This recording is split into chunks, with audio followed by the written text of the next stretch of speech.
저는 29살, 이름은 영희입니다. 그날만 해도 제 인생이 이렇게 뒤집어질 거라고는 상상도 못했습니다. 반지하 원룸을 전전하다가 처음으로 햇빛 잘 들어오는 작은 전세 빌라에 들어가던 날이었거든요. 이제 진짜 나도 제대로 한번 살아보자. 짐을 옮겨놓고 좁은 거실 한가운데 앉아서 저는 그렇게 중얼거렸습니다. 부모님은 끝까지 반대하셨어요. 이거 사, 아직 혼자 살 나이가 아니다. 요즘 세상이 어떤 세상인데. 저는 괜찮다고, 제 힘으로 해보고 싶다고, 어쩐지 그 말을 꼭 하고 싶었습니다. 남자친구 철수는 웃으면서 말했죠. 야, 이제 우리 집도 생긴 거네. 고생했다. 곧 결혼하면 더 좋은 데 가면 되지 뭐.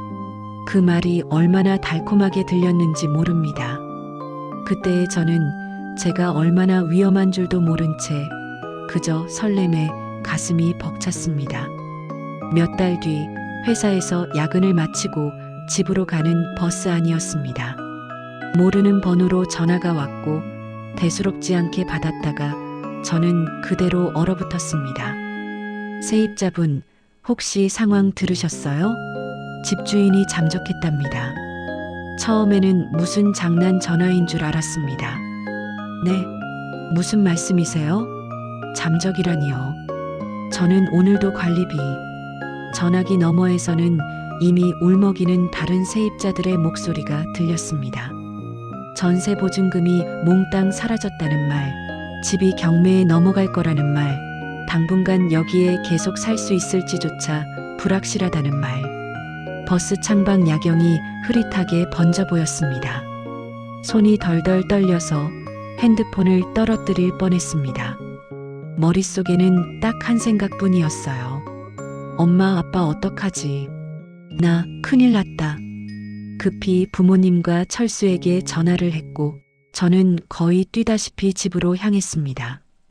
허름한 빌라 복도 끝, 제 집 앞에는 사람들이 모여 웅성거리고 있었습니다. 문 앞에 서 있는 집주인 친척이라는 사람, 울고 있는 옆집 아주머니, 그리고 멀리에서 저를 보며 다가오는 부모님과 철수. 저는 그대로 바닥에 주저앉으며 울부짖었습니다. 엄마, 아빠 도와주세요. 저 전세 사기 당했어요. 엄마는 저를 일으켜 세우기보다는 먼저 화부터 내셨습니다. 이거 사, 그러니 왜 혼자 독립한다고 나가서 이 짓거리를 만드냐? 우리가 반대할 때는 다 이유가 있었어. 세상 무서운 줄 모르는구나, 정말. 아버지는 멀찍이 서서 담배만 피우고 계셨고 철수는 제 옆에 서 있긴 했지만 어쩐지 눈을 제대로 마주치지 못했습니다. 그때 저는 깨달았습니다. 내가 믿고 기대던 어른들이 지금 이 순간 나를 온전히 안아줄 준비가 되어 있지 않다는 걸요. 며칠 동안 저는 제대로 잠을 자지 못했습니다.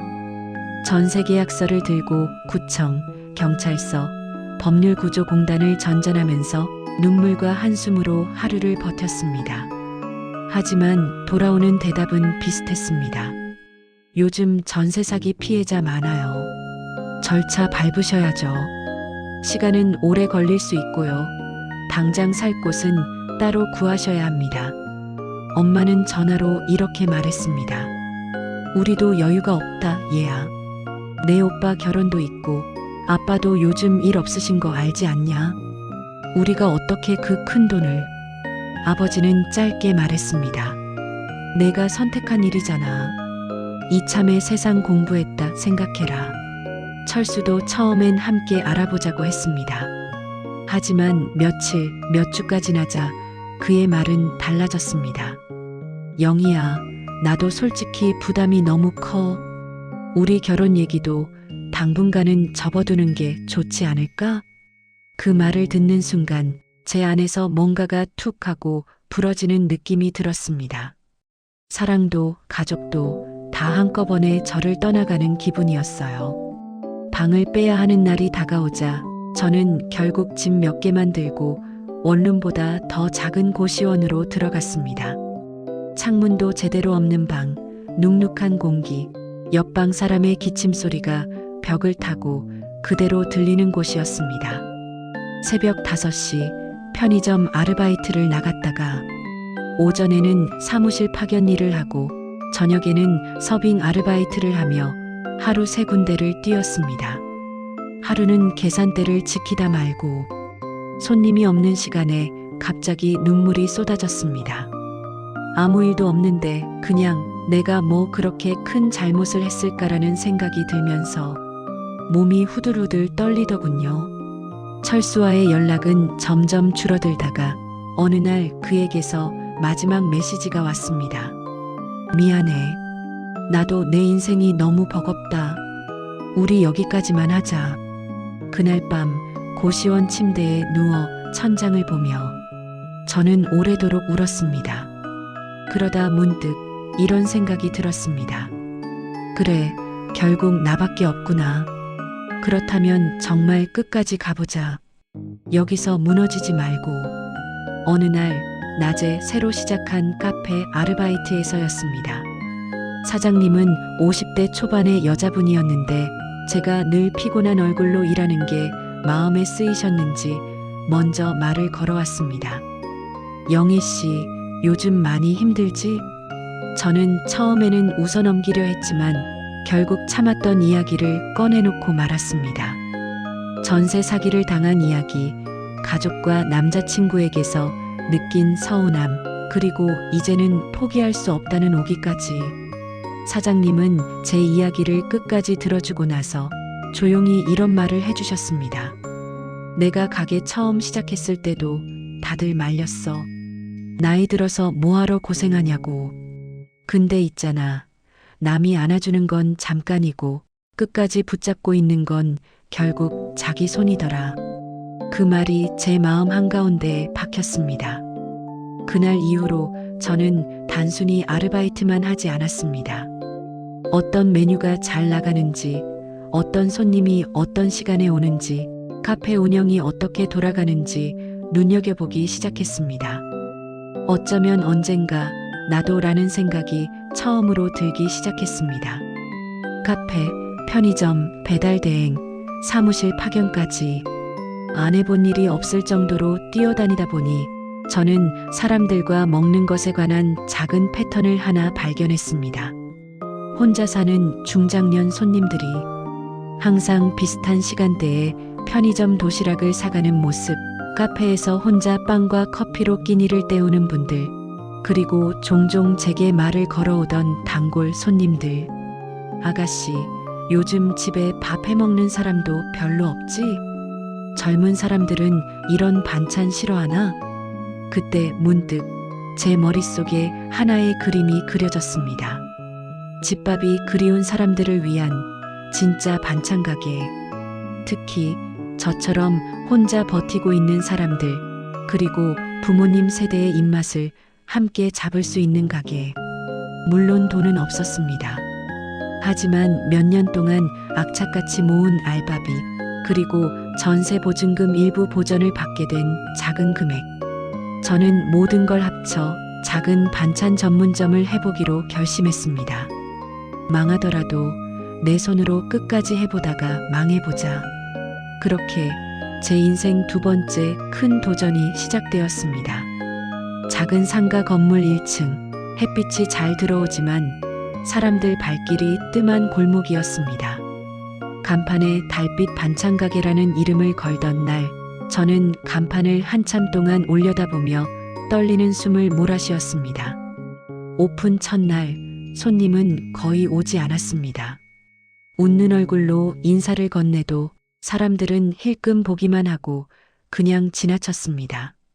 재료비는 나가고 남은 반찬들은 그날 밤 고시원 방 안에서 제 혼자 밥상이 되곤 했습니다. 내가 또 너무 큰 꿈을 꾸었나? 비 오는 밤 가게 안에서 혼자 앉아있던 어느 날, 저는 너무 서러워 한참을 울었습니다. 그러던 중 한 아주머니가 조심스럽게 가게 문을 열고 들어오셨습니다. 혹시 이 반찬 직접 만든 거예요? 네, 제가 어머니들 입맛 생각하면서 만들었어요. 그 아주머니는 반찬을 이것저것 집어들면서 요즘 이런 집이 귀해요. 집밥 만나는 데가 없더라고. 라며 미소를 지었습니다. 그날 이후 그 아주머니는 단골이 되었고 동네 다른 분들을 하나둘 데려오기 시작했습니다. 조금씩 아주 조금씩 가게에 온기가 돌기 시작했습니다. 가게를 연 지 1년쯤 되었을 때였습니다. 어느 날 한 젊은 여성이 카메라를 들고 가게로 들어왔습니다. 사장님, 여기 반찬 가게 주민들 사이에서 되게 유명해요. 저 유튜브 하고 있는데 한번 촬영해도 될까요? 처음엔 어리둥절했지만 저는 가게를 알릴 수 있는 기회라고 생각하고 흔쾌히 허락했습니다. 영상에는 낡은 가게지만 정성 가득한 반찬들, 그리고 제 사연도 살짝 담겼습니다. 며칠 뒤 가게 전화가 쉴 새 없이 울리기 시작했습니다. 택배 주문 문의, 예약 주문, 단체 주문 요청까지. 주말이면 가게 앞에 줄이 서기 시작했고 저는 아르바이트생을 1명, 2명 더 쓰게 되었습니다. 어느 날 엄마가 조심스레 가게를 찾아오셨습니다. 사람들이 그러더라. 우리 딸이 TV도 나오고 인터넷에도 나오고 전세 사기 당했다가도 꿋꿋이 일어나서 가게를 크게 키웠다고. 엄마는 말끝을 흐리며 눈물을 훔치셨습니다. 그때 내가 너무했다. 미안하다, 영희야. 저는 잠시 말이 나오지 않았다가 그냥 엄마를 꼭 안아드렸습니다. 엄마도 그때 많이 힘들었잖아. 이제 됐어. 나 이제 괜찮아. 정말이야. 가게가 3곳으로 늘어나고 직원들이 10명이 넘게 된 어느 날이었습니다. 우연히 예전에 철수와 다녔던 동네를 지나가게 되었습니다. 그곳에는 변함없이 철수 부모님이 운영하는 식당이 있었습니다. 유리창 너머로 본 가게 안은 예전 그대로였습니다. 철수 부모님은 조금 더 나이가 드셨고 손님들에게 여전히 바쁘게 음식을 내고 있었습니다. 저는 잠시 망설이다가 조용히 문을 열고 안으로 들어갔습니다. 얘 뭐 드릴까? 저를 못 알아보시던 사장님은 제가 이름을 말하자 그제야 눈이 동그래지셨습니다. 영애? 저는 미소 지으며 말했습니다. 네, 어머님. 오랜만이죠. 예전에 철수랑 같이 오던 영이에요. 짧은 침묵 끝에 어머님은 조심스럽게 물으셨습니다. 그때 많이 힘들었지? 우리가 도와주지 못해서 마음이 참 걸렸어. 저는 고개를 끄덕이며 솔직하게 말했습니다. 네, 정말 힘들었어요. 근데 덕분에 제 힘으로 서는 방법을 배웠어요. 지금은 작은 반찬 가게를 여러 개 운영하고 있어요. 힘든 사람들, 특히 혼자 사는 어르신들 밥상에 조금이나마 힘이 될 수 있는 일을 하고 있어요. 어머님의 눈가가 붉어졌습니다. 그래, 내가 그렇게 잘 됐다니 참 다행이다. 미안했다, 그땐. 저는 고개를 저으며 웃었습니다. 괜찮아요, 어머님.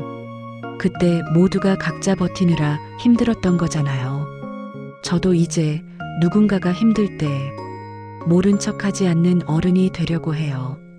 식당을 나오는 길 건너 전신주에 기대 잠시 하늘을 올려다봤습니다. 전세 사기를 당했던 그날의 하늘과는 달리 이날의 하늘은 이상하리만큼 맑고 투명했습니다. 괜찮아, 영희야.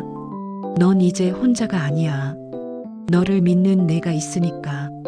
저는 마음속으로 그때의 어린 제게 조용히 말을 건넸습니다. 에필로그. 사연의 마지막 한마디. 이 이야기를 듣고 계신 분들 중에도 어쩌면 지금 어디선가 혼자서 버티고 계신 분들이 있을지 모르겠습니다.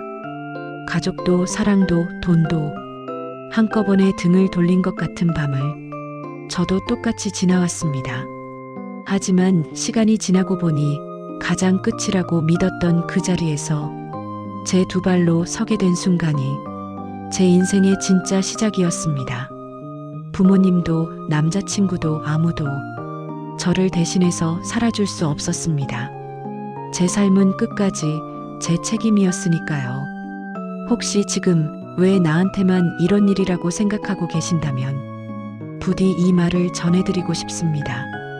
그 마음 그대로 괜찮다고, 우는 것도 괜찮고 쓰러지는 것도 괜찮다고. 하지만 언젠가 한 번은 살며시 몸을 일으켜 세워 이번엔 진짜 나를 위해 살아보자 라고 말해보시길 바랍니다. 저는 그 한마디가 인생을 통째로 바꿔놓은 시작이었으니까요.